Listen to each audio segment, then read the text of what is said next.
О самых заметных сегодняшних событиях вы узнаете из материалов наших корреспондентов. Вы смотрите «Итоги дня» в студии Валерия Наумова. Здравствуйте. Коротко о темах.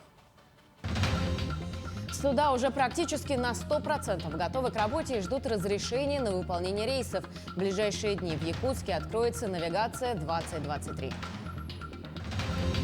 Выработано и внедрено немало различных тактик и методов лечения ожогов и обморожений. 30 лет со своего открытия отмечает Республиканский ожоговый центр.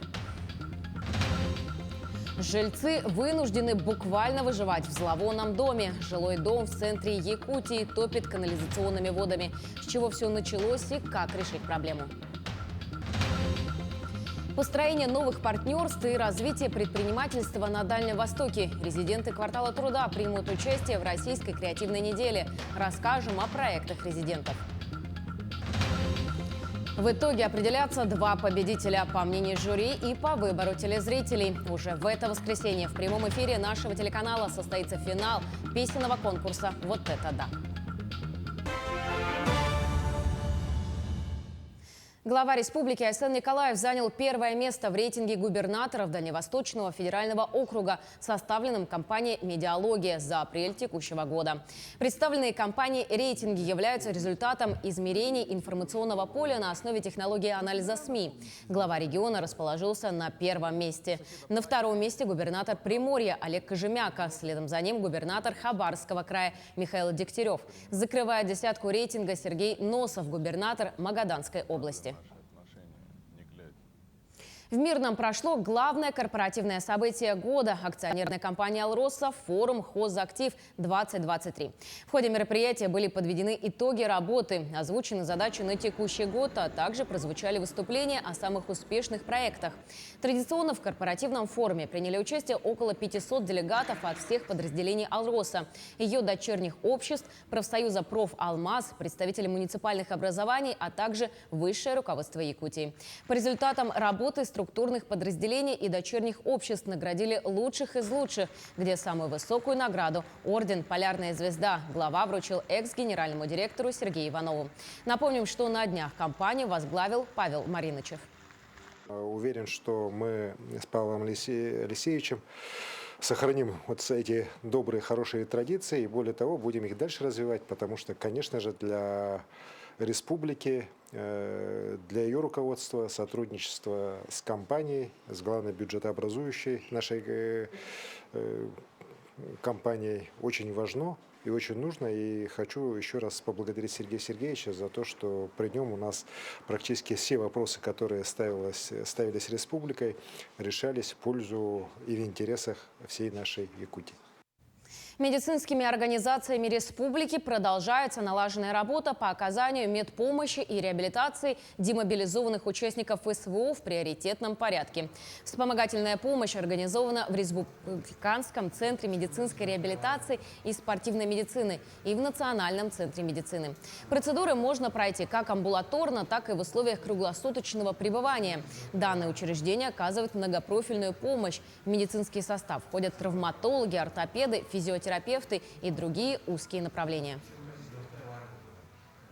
На сегодняшний день медицинскими организациями, подведомственными Министерству здравоохранения Республики оказана медицинская помощь более 500 участникам специальной военной операции.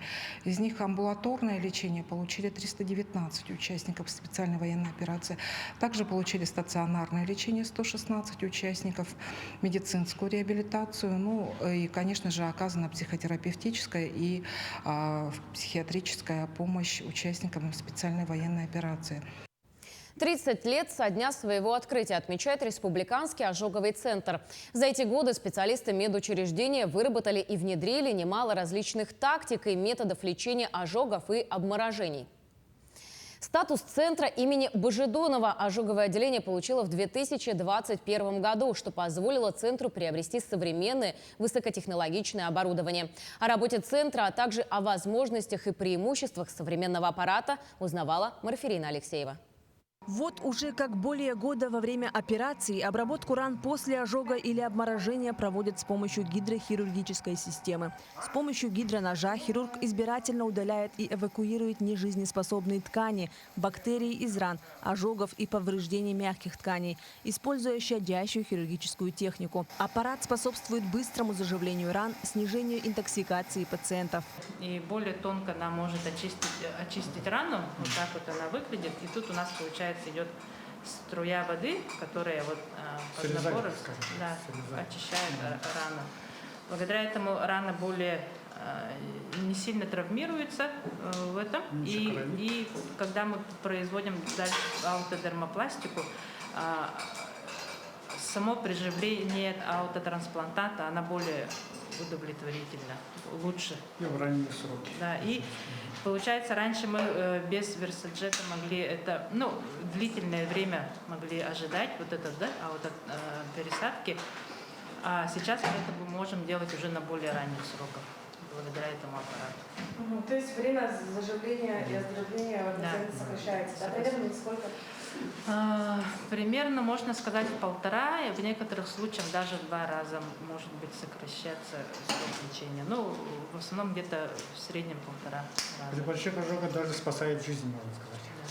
Медицинское учреждение является единственным ожоговым центром в республике. В связи с этим на базе медучреждения активно работает санитарная авиация. Специалисты центра в экстренной форме оказывают круглосуточную медицинскую помощь всему населению Якутии. Так, в год центр совершает более 100 экстренных вылетов. Совсем недавно был вылет, например, в город Мирный, где большая была там ЧС, взрыв газа на производственном участке. В общем, там было 9 пострадавших. Они тоже все эвакуированы к нам. Несколько человек из них уже выписано, остальные проходят лечение в нашем отделении. Обследование произвели. Спасибо за это тоже. Очень хорошо обследовали все.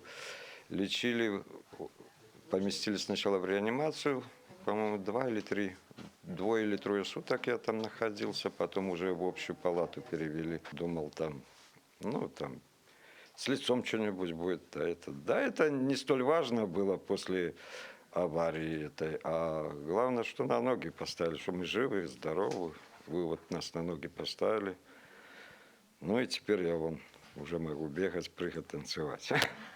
Благодаря именно ожоговому центру в России начали внедрять методику телемедицины. Для выработки правильных тактик эвакуации и транспортировки пациентов в Якутск специалисты центра с 2008 года ведут онлайн-осмотры пострадавших в первые часы получения тяжелых травм. Я горжусь тем, что работаю рядом с такими коллегами, которые до конца отдают своей работе. И я сегодня хочу сказать, что сегодня мы активный боевой коллектив, который способен собраться и работать в режиме ЧС в течение очень короткого времени. Мы готовы и к вылетам, как и к оказанию массового поступления здесь.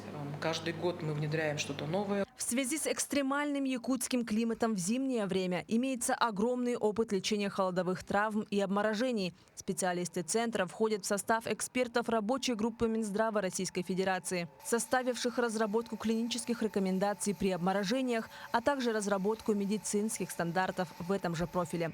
Марферина Алексеева, Семен Семенов, Виктор Дичковский, Якутск. Гидрологическая обстановка на территории Якутии развивается в соответствии с прогнозом. Критических уровней воды на основных реках не зарегистрировано. На реке Лени активная фаза ледохода проходит на территории Якутска, Хангаласского и Алекминского районов. На территории Ленского района отмечен суточный рост уровней воды вследствие выхода волны вскрытия с реки Витим. На территории Хангаласского, Мегино-Кангаласского районов и Якутска существует вероятность дальнейшего повышения уровней воды с превышением отметок подтопления. Нижняя кромка Лены дошла до поселка Сангар. Вскрытие реки Колыма у города Среднеколымск ожидается 21-23 мая. На сегодняшний день подвижки. В настоящее время активная фаза ледохода проходит по территории Верхнеколымского района. В бассейне реки Тата обстановка остается напряженной. Накануне в Татинский район вылетела рабочая группа комиссии по чрезвычайным ситуациям с целью проверки состояния гидротехнических сооружений в Татинском и Чурапчинском районах. В ближайшие дни в Якутске откроется навигация 2023 года. Как только река в районе столицы очистится ото льда, между Якутском и Нижним Бестяхом начнут курсировать паромы. Сами суда уже практически на 100% готовы к работе и ждут разрешения на выполнение рейсов. Подробности в следующем сюжете. Мы сейчас находимся на борту теплохода «Паром-8», который готов, практически уже полностью готов к навигации. Сейчас идут последние приготовления. Осталось пройти проверку Роспотребнадзора, еще по паре официальных органов. И, в принципе, как только погодные условия позволят, паром готов будет выйти в навигацию. Более полугода суда стоят во льдах. После процесса выморозки начинается подготовка. Косметический ремонт, покраска, обновление палубы и помещений, профилактика оборудования и электроники. Перезимовали отлично, раз мы в полном составе, все готовы к труду и обороне. Теплоход фактически готов к навигации 2023. Осталось штрихи финальные и документация. Да? Это предоставление Роспотребнадзору, портовому контролю, и дабы уже начать с чистого листа новую навигацию. Ну, прогнозы у нас, в принципе, как пароход будет готов, документация. Мы основываемся на безопасности именно за наших пассажиров, чтобы ледовая обстановка как пройдет. И если будет все чисто, получим добро, мы сразу выходим.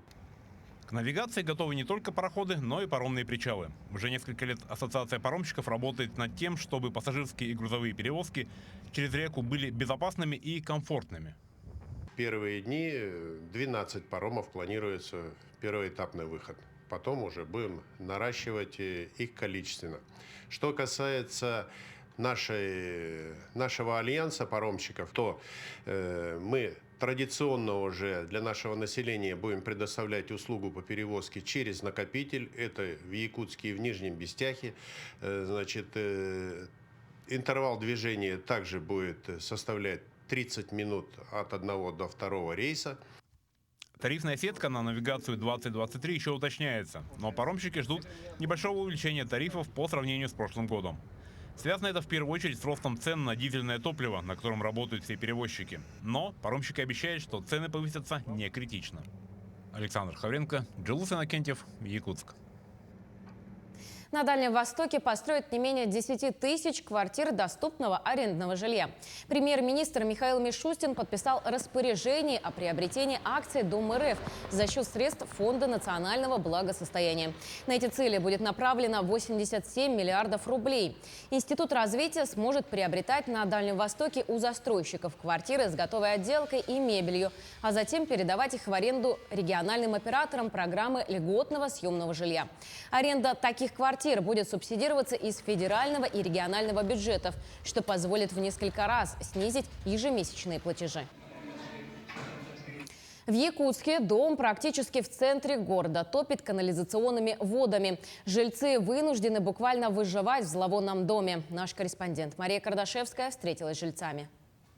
Для того, чтобы попасть в свою квартиру, жильцам дома по адресу Дзержинского, 48, нужно демонстрировать чудеса акробатики. И не только на улице. Попадая в подъезд, нужно пройти вот по такому самодельному мостику. А ведь в доме живут дети и пожилые люди. Проблемы у жильцов начались 15 мая, когда началось строительство нового здания налоговой.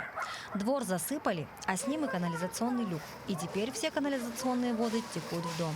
Но и это еще не все. Подъехать к дому невозможно. А значит, и вывести из него вещи теперь проблема.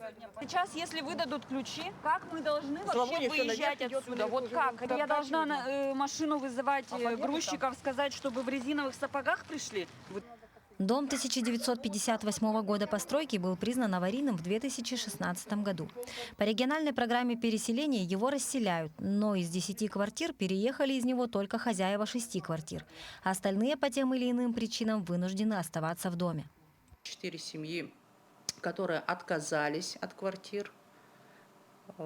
Квартиры для них приобретены, квартиры стоят, ждут, квартиры с полной отделкой в микрорайоне Звездный. Что касается территориального приобретения, к сожалению, здесь, я повторюсь, да, то, что у нас программа идет уже на стадии завершения, и новых аукционов у нас по этапу 2021 года не предусмотрено. То есть финансирование у нас по 2021 году уже закрыто. квартиры приобретены. Однако проблему это не решает. Жильцы вынуждены жить в зловонном доме без возможности выехать. Подъездного пути нету, машина не пройдет. Все затопило фекалиями, мы из дома не сможем выйти. Вопрос, что нам делать? Власти города, пожалуйста, обратите внимание на нас. Что нам делать? Жильцы дома неоднократно обращались в управляющую компанию, но оттуда их перенаправили в жилкомсервис. И как итог, фекальные воды все еще внутри дома. Кто ответственен за то, что жильцы 4 квартир ходят по фекальным лужам и дышат фекальным воздухом? Наша редакция будет следить за ситуацией. Мария Кардашевская, Виктор Дьячковский, Якутск. Резиденты квартала труда примут участие в Российской креативной неделе для построения новых партнерств и развития предпринимательства на Дальнем Востоке. С начала работы якутского кластера прошло полгода. О деятельности и о проектах резидентов узнавала наша съемочная группа. Квартал труда станет фундаментом для развития креативной индустрии Якутии, станет домом для 150 резидентов, работающих в области IT, кино, медиа, дизайн, фото, видео, продакшена. Единственный креативный кластер на Дальнем Востоке с площадью свыше 14 тысяч квадратных метров.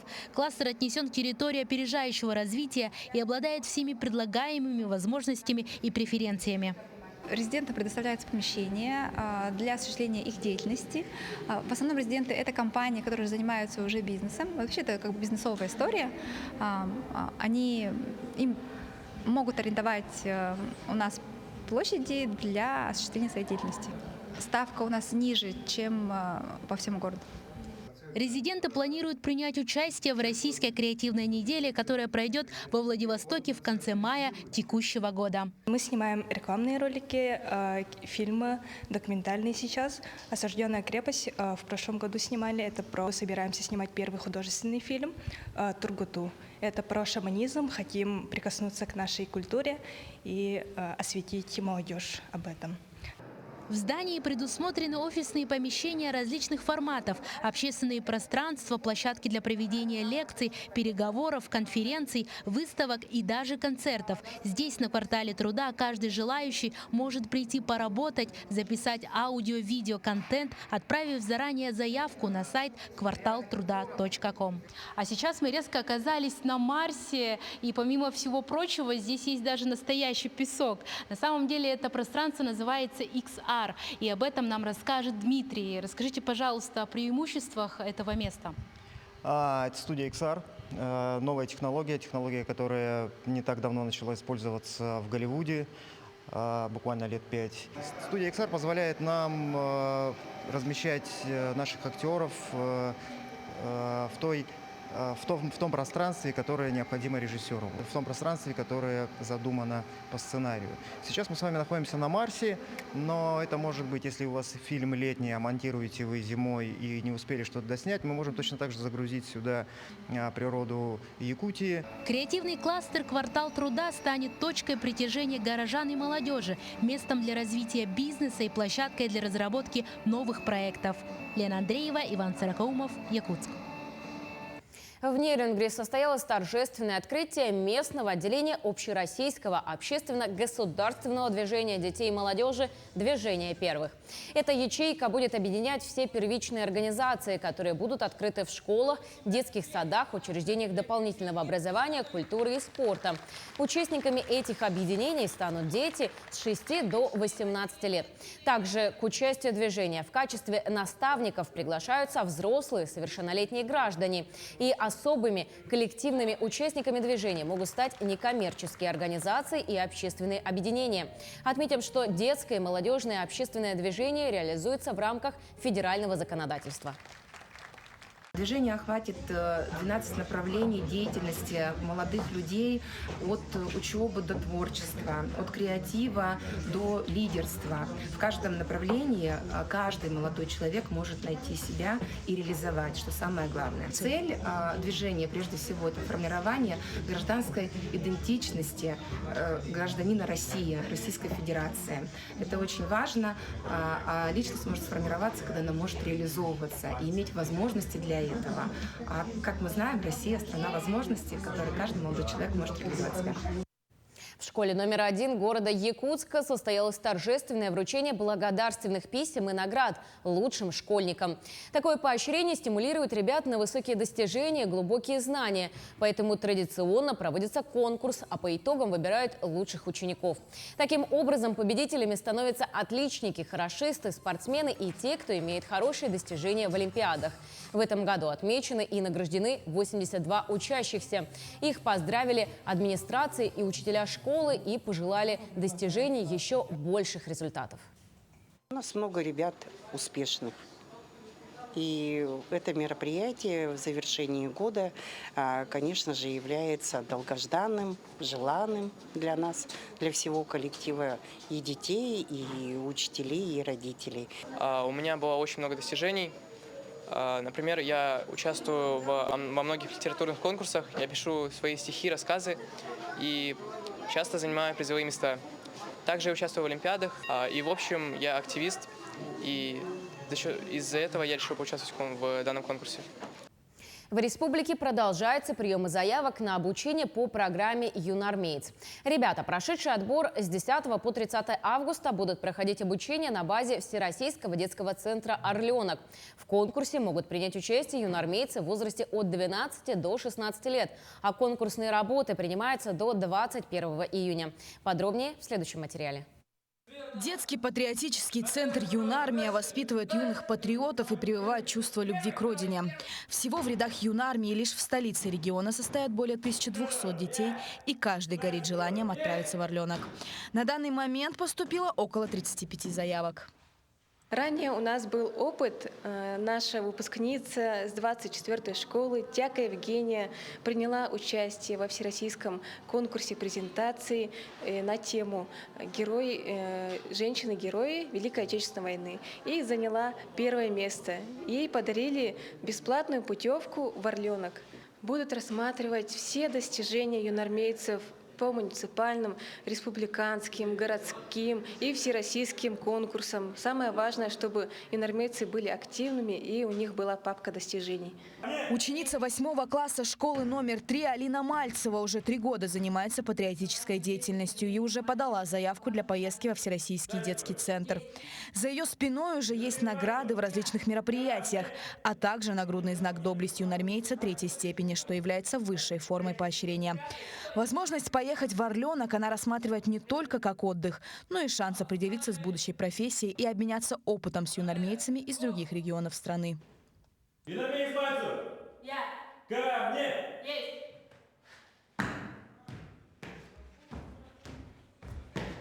Товарищ Фейтер, юнармеец Мальцев по вашему приказу прибыл. Встать в строй! Есть!